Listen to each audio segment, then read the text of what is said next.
quality of education, to me, has three dimensions. One is the social dimension, in terms of what the society is going to be 30 years from now, 40 years from now. We must have some picture, some vision of the society that we have today. And therefore, we must actually, through education, try to have citizens that will actually be successful in that particular society. Okay. Or that will be responsible citizens of that society. The second framework is that of the Constitution, which was actually committed in 1950, the kind of society that India will be, or India wants to be, in terms of secular, social, republic, the fraternity, equity, justice, all that which is there in the preamble. So that is our vision of a society. And everything that happens actually in this country needs to really contribute to that particular kind of society and citizens of that kind of society. And the third is 1986 National Education Policy, which has articulated the goals of education, such as acculturation, scientific temper, independent thinking, analytical mind, people who can relate to one another, empathy, people who actually further the constitution of this country, and people who can actually satisfy the requirements of various kinds of skills that are required by the country. So these are some of the things that the National Policy for Education has mentioned. The focus really is on independent thinkers, learners, people who can actually acquire newer and newer skills, newer and newer dimensions, newer and newer knowledge, and interpret it, analyze it, and also have the three kinds of attributes that are normally associated with the education. And that is people who can think, people who can rationalize, people who can analyze, people who can put data together, and people who can come to sound conclusions, informed decisions, etc. The second is with respect to the heart, which is the feelings, the affective domain, the values, the empathy, humanness, etc., etc. So all these software areas. And finally, it is the psychomotor, or the hands, which we are talking about in terms of the absolute skills, ability to work with your own hands, etc., etc. Okay.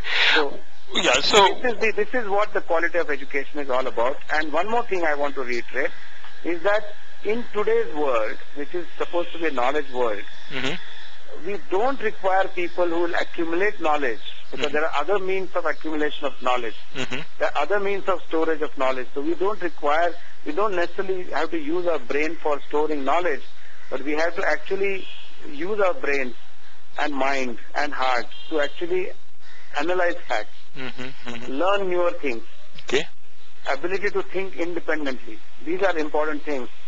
And not necessarily only the knowledge. So ability to adapt, ability to learn new skills, ability to understand, ability to listen to others, see the meaning of what others are doing, put it together, synthesize.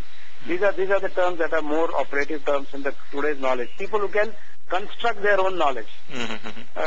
Partly that which is covered in the National Curricular Framework, which talks about constructivism or constructivistic approach to education. Okay. What are the challenges in achieving equality of education in Indian context? I think the number one challenge is the way our teacher education is designed. And that is in terms of its curriculum, its duration, the way it is transacted in the several thousand colleges that we have, the duration of that course, which is grossly inadequate, and not to forget the whole lot of backlog of the subject matter knowledge that exists before a person really starts becoming a teacher by way of joining a teacher education college. Now, so this is a very serious affair. And therefore we need to dramatically review the kind of teacher that you require in the current context, in the current socio-economic background of the learners, and prepare that kind of a teacher. So you have to significantly invest. And, countries like Sweden, Finland, the Scandinavian countries primarily, Norway, they do only one thing in education. Their education is supposed to be among the leading top 5%, top 10%. And what they do is actually just invest in teachers. They make it very difficult for a person to become teacher. What are the challenges? So that's challenge number one.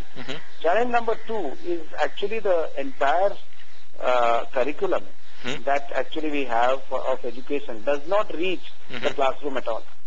There is nothing wrong with the curriculum per se, but it does not reach every 5 years we have the national curriculum framework being revised, but the existing curriculum framework does not reach the classroom, and that means that you require teachers who understand the essence and the vision of that curriculum, teachers who are equipped, they are subject matter-wise competent, they understand pedagogy, and they are socially oriented to understand the realities of the learners that come to the classroom. Okay. So that is number two. The third is the whole ambience of the teacher education system, which means that several programs have been announced, several incentives are there for disadvantaged children, because 80% of country's children actually learn in government schools, and therefore the government has rightly implemented several incentives to enable the most disadvantaged, children coming from the most disadvantaged classes to really learn in the schools. So some of them are like the midday meal program, which is an absolute hit, and it is a requirement because for many children that is the only decent meal that they have, because their parents